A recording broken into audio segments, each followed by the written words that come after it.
9वीं जयंती के उपलक्ष्य में वर्ष भर चलने वाले उत्सव का समापन समारोह नई दिल्ली के विज्ञान भवन में जारी है।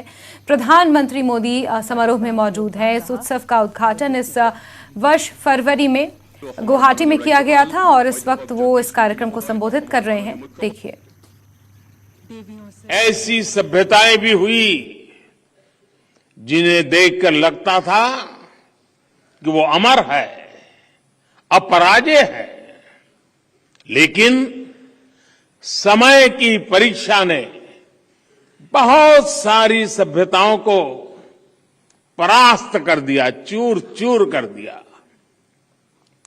आज दुनिया उनके अवशेषों से इतिहास का आकलन करती है, लेकिन दूसरी ओर ये हमारा महान भारत है।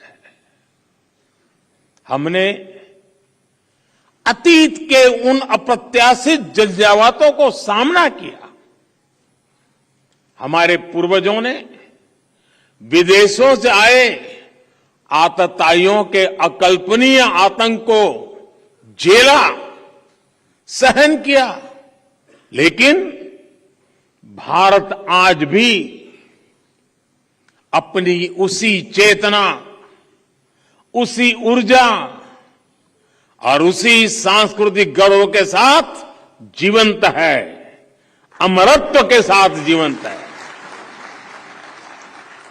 ऐसा इसलिए क्योंकि भारत में जब भी कोई मुश्किल दौर आया,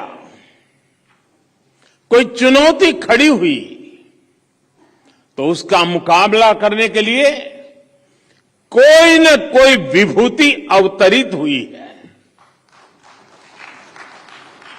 हमारी आध्यात्मिक और सांस्कृतिक पहचान को बचाने के लिए हर कालखंड में संत आए, मनीषी आए।